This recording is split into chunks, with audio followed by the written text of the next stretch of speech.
కథావాణికి స్వాగతం. కథావాణి శ్రోతలందరికీ చెప్పాలని ఉందికి స్వాగతం. నేను డాక్టర్ శ్రీమతి కొఠారి వాణి చలపతిరావుని.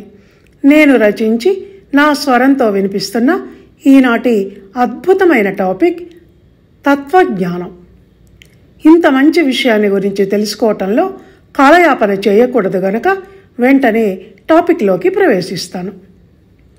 తత్వం, తత్వజ్ఞానం, తత్వశాస్త్రం, తత్వజ్ఞులు అన్న మాటలను మనం పుస్తకాలలో చదువుతూ ఉంటాం, ప్రవచనాలలో గురువు నోట వింటూ ఉంటాం. అలా వినగానే అంటే ఏంటి అన్న ఆసక్తి మనలో కలుగుతూ ఉంటుంది. అలా కలగటానికి కారణం ఏమిటంటే అదేదో బ్రహ్మ పదార్థం లాంటి క్లిష్టమైన విషయం, మునులు ఋషులు వంటి మహాజ్ఞానులకే అర్థమయ్యే పదం అని అనుకోవటం వల్ల. దేన్నైనా దూరం నుంచి చూస్తే అలాగే అదేదో అది మనకందని, మనకు కొరుకుడు పడని అత్యంత క్లిష్టమైన విషయంలాగే అనిపిస్తుంది. దగ్గరికి వెళ్ళి చూస్తే దాన్ని మన అవగాహనకు తెచ్చుకునే ప్రయత్నం చేస్తే ఏముంది ఇందులో, వడ్ల గింజలో బియ్యపు గింజ అని అనిపిస్తుంది. అర్థం కానంత వరకు ఏదైనా కఠినమైందిగానే కనిపిస్తుంది. అర్థం అయిన తర్వాత మబ్బులు తొలగిన చందమామల విషయం తేట తెల్లం అవుతుంది. కనుక ఈరోజు తత్వజ్ఞానం అన్న ఈ పదబంధం గురించి తెలుసుకునే ప్రయత్నం చేద్దాం. తత్ అంటే అది, త్వం అంటే నీవు, తత్వం అంటే అది నీవు అని అర్థం. దానికి నీకు ఉండే సంబంధాన్ని తెలియచేసేది అని. ఒక విషయంపై మన అభిప్రాయమే తత్వం. ఒక విషయం లేక ఒక పదార్థం గురించిన పూర్తి అవగాహన, జ్ఞానం కలిగి ఉండటమే తత్వం అంటే. ఒక వస్తువు, పదార్థం, ఒక సిద్ధాంతం, ప్రకృతి, జీవి, మనిషి, అతని మనసు, జీవితం, భూమి, ఆకాశం, చావు పుట్టుకలు, దేవుడు, ఇలా వగైరా వగైరా సాధారణ అసాధారణ విషయాలు ఏవైనా కావచ్చు. వాటి ఉనికి, స్వభావం, పని విధానం, విలువ, దాని తత్వం, ఇలా అన్ని విషయాలను కూలంకషంగా తెలుసుకొని ఉండటమే తత్వజ్ఞానం అంటే. అలా విషయ పరిజ్ఞానాన్ని సాధించిన వాళ్లను తత్వజ్ఞులు లేక తత్వజ్ఞానులు, తత్వవేత్తలు అని అంటారు. తత్వజ్ఞానం కలగాలంటే ప్రశ్నించటం పట్ల ఆసక్తిని కలిగి ఉండాలి, తర్కం తెలిసి ఉండాలి. ఆ దిశగా మన ఆలోచన విధానం నిరంతరం నడుస్తూ ఉండాలి. దాని తత్వం తెలుసుకునే ప్రయత్నాన్ని అప్పుడే మనం చేయగలుగుతాం. ఎదురుగా మన కంటికి కనిపిస్తున్న, మన కళ్ళ ముందు జరుగుతున్న విషయాలను చూస్తూ కూడా పట్టించుకోకుండా ఇదేంటి, దీని సంగతేంటి తెలుసుకుందాం అన్న ఆలోచన అయినా మనసులోకి రాకుండా నిరాసక్తత, బద్ధకం వాటి స్థానాన్ని ఆక్రమిస్తే ఏమీ చెయ్యలేం, మనం ఏమీ సాధించలేం. అయితే ఇక్కడ ఒక విచిత్రమైన విషయం ఏమిటంటే మనం ప్రతిరోజు ఎన్నో విషయాల గురించి తర్కిస్తూనే ఉంటాం. అయినా మాకు తర్కం తెలియదు అంటాం. తత్వం గురించి మాట్లాడుతూనే ఉంటాం. అయినా తత్వం తెలియదు అంటాం. మనిషి అంటే ఏమిటి, జీవితం అంటే ఏంటి, దేవుడు ఉన్నాడా, ఉంటే ఎక్కడున్నాడు, ఎందుకు కనిపించడు, చావు పుట్టుకలు ఏంటి, ఎందుకు సంభవిస్తున్నాయి, చచ్చిపోయిన వాళ్ళు శరీరాన్ని వదిలి ఎక్కడికి వెళ్తున్నారు, ఆత్మ అనేది ఉందా, ఈ భూమి, ఆ ఆకాశం, ఈ పర్వతాలు, ఈ సముద్రాలు ఇవన్నీ ఏంటి, ఈ ప్రకృతి ఎలా ఏర్పడుతోంది, ఈ సృష్టి అసలు ఎలా జరిగింది, విత్తు ముందా, చెట్టు ముందా, గుడ్డు ముందా, పక్షి ముందా, ఇలాంటి విషయాలలో ఏదో ఒక దాని గురించి, రోజుకొక్కదాని గురించి అయినా మనం మాట్లాడుకోము. అదే తత్వం అంటే. వస్తుతత్వం, మనిషి తత్వం, మనస్తత్వం, జీవిత తత్వం, జీవితత్వం, ఇలా ఎన్నో తత్వాలు, అలాగే ఎన్నో వాదాలు కూడా ఉన్నాయి. ఆస్తికులు, నాస్తికులు.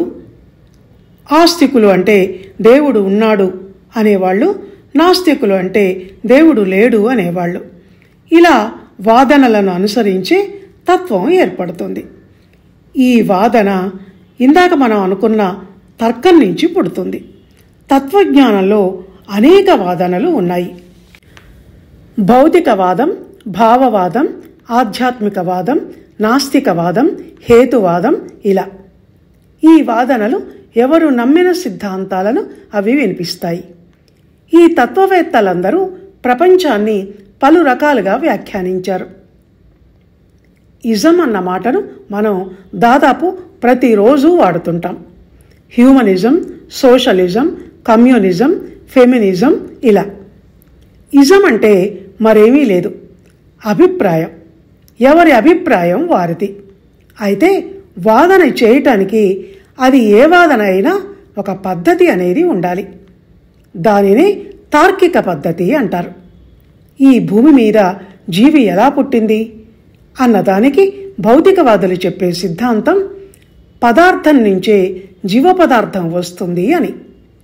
ఆ జీవ పరిణామం ద్వారా రకరకాల జీవజాతులు ఏర్పడ్డాయి అని.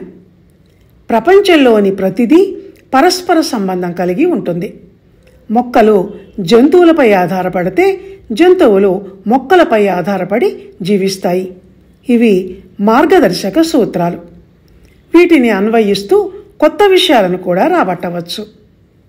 అందుకే ప్రతి తత్వవేత్త చెప్పిన ప్రతి దాన్ని మనం నమ్మకుండా మనము వివేచన చేయాలి, తర్కం చేయాలి. అందులో వాస్తవికత, న్యాయం, ధర్మం ఉండాలి. వాదన చేయటానికి కూడా ఒక పద్ధతి ఉంటుంది అని చెప్పటం ఇక్కడ నా ఉద్దేశం. అలా లేకుంటే అది తెలివి తక్కువ వాదనో, అర్ధజ్ఞాన వాదనో, వితండ వాదనో అవుతుంది.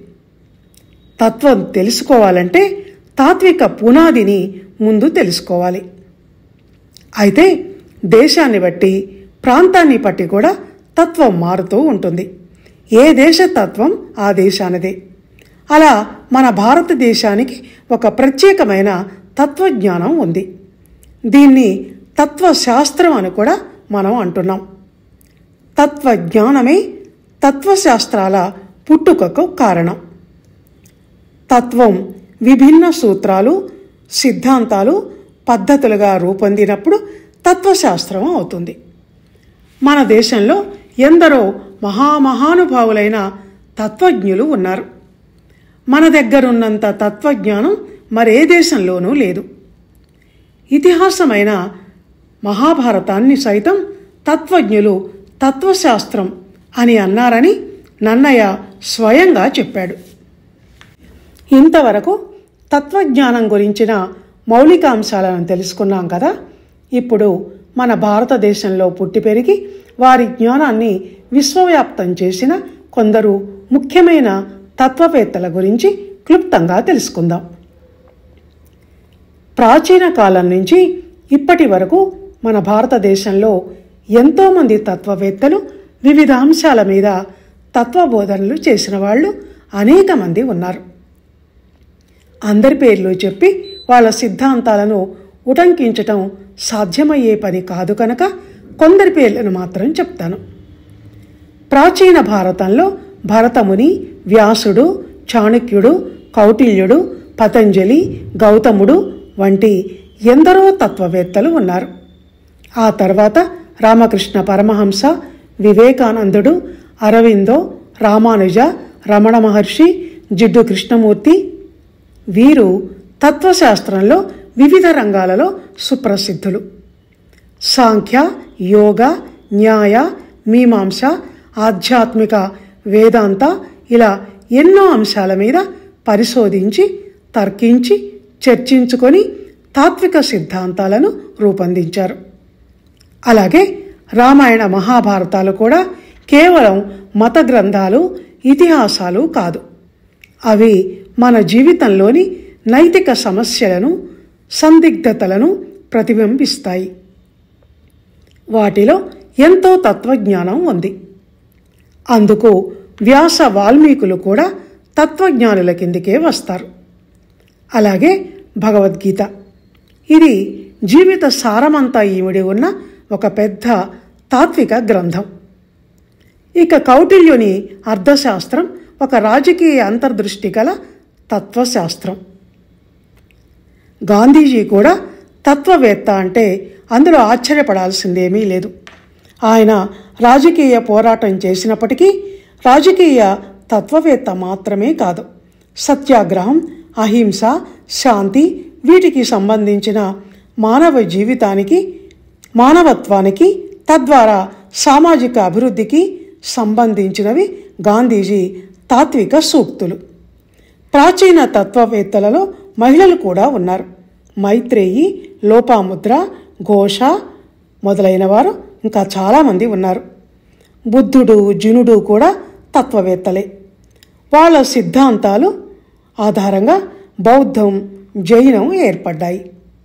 స్వామి వివేకానంద హేతువాదం మరియు వేదాంతానికి మార్గదర్శకత్వం వహించిన తత్వవేత్త. ఎందరో తత్వవేత్తలు. ఈరోజు నా వ్యాసపరిధి తత్వశాస్త్ర పరిచయమే కనుక తత్వవేత్తలు, వాళ్ళ వివిధ తత్వ సిద్ధాంతాలను గురించి నేను లోతైన అధ్యయనం చేసి చెప్పటం లేదు. ఇంకా ముగింపులో మనిషి తత్వజ్ఞానాన్ని కలిగి ఉండటం అనేది ఎంత అవసరమో దాని గురించి తెలుసుకుందాం. ఒక మనిషి తాత్వికంగా అంటే ఫిలాసఫికల్గా ఉండటం అంటే అర్థం విషయాలను పూర్తిగా చూడటం, వాటి సాధారణ నిర్మాణం మరియు థీమ్ని అర్థం చేసుకోవటంగా మనం భావించాలి.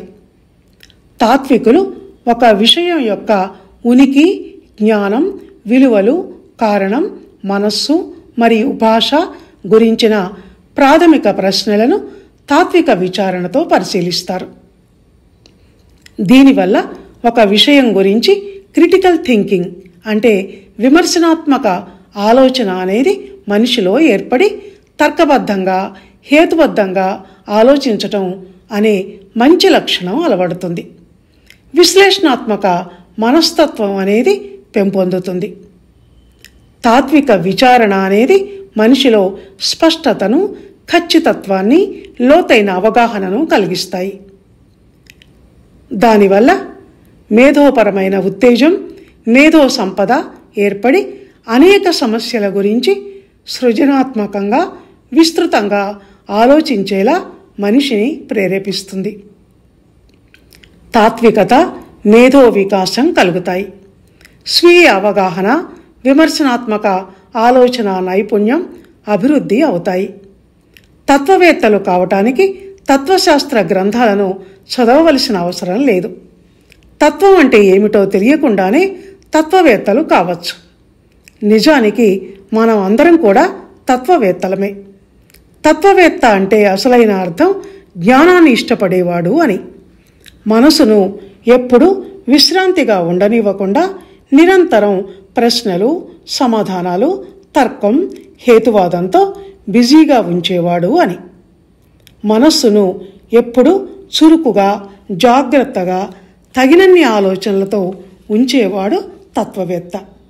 కనుక కథావాణి శ్రోతలు, మనం అందరము మన మన స్థానాల్లో, స్థాయిలో తత్వవేత్తలమే అని చెప్తూ ఆలోచనాత్మకమైన, సంక్లిష్టమైన ఈ వ్యాసాన్ని ఇంతటితో ముగిస్తున్నాను. మెదడుకు ఎప్పటికప్పుడు పదును పెడుతూ ఇంతవరకు ఆసక్తిగా, ఆలోచనాత్మకంగా నా ఈ మాటలను విన్న మీ అందరికీ ధన్యవాదాలు.